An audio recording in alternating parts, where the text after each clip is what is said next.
زه د قرآن مجید کې الله رب العزت فرمایي کل نفس ذائقة الموت. په مخ د ځمکه باندې چې کم شی سا اخلي د ټولو له به مرګ راځي. خو بعضې مرګونه دا داسې وي چې دا د انسان په زړه باندې یو داغ پاتې شي. د انسان دماغو نه عکس وځي نه، داسې د بعضې خلکو مرګي. تاسې وګورئ د علماو مرګ دا که ډېر عمر تېر شي خو دا د انسان د ذهن نه وځي.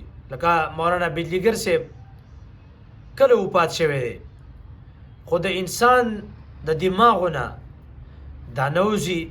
دارنګې سردار علي حقاني صاحب په مخ د ځمکه باندې به زه داسې ویم چې کوم علما هم تېر شوي دي، عالم من حیث العالم چې کوم تېر شوی دی د انسان د ذهن نه نه وځي. اوس هم د انسانانو په ذهنونو باندې دا بادشاهي کوي.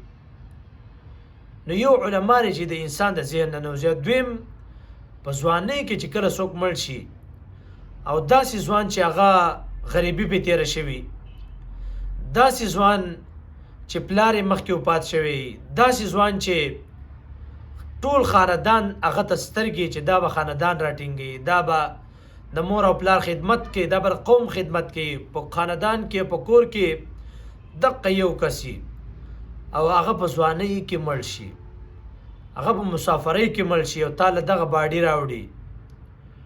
داسې انسان دا د انسان نه هېرېږي. داسې مړی، داسې ورور، داسې کلیوال دا د انسان نه هېرېږي. دریم قسم دا ملګری چې کله ستاسو په ملګرتیا کې پاتې شي او ستا مخې ته چا نه ساه وخېږي، دا کس د انسان نه هېرېږي. او څلورم چې کله ستا په سخت وخت کې چې حالات په تا باندې ناموافق او په هغه وخت کې ستاسو چا امداد وکړه او هغه کس مړ شه، نو کلونه تیر شي تر دې پورې چې قبر د ځمکې څخه خاورې شي او اوار شي هموار شي، بیا هم د انسان نه هېرېږي. دې وجې نه مسافرۍ کې چې کله مرګ انسان له راشي نو دا ډېر خطرناک مرګي، ډېر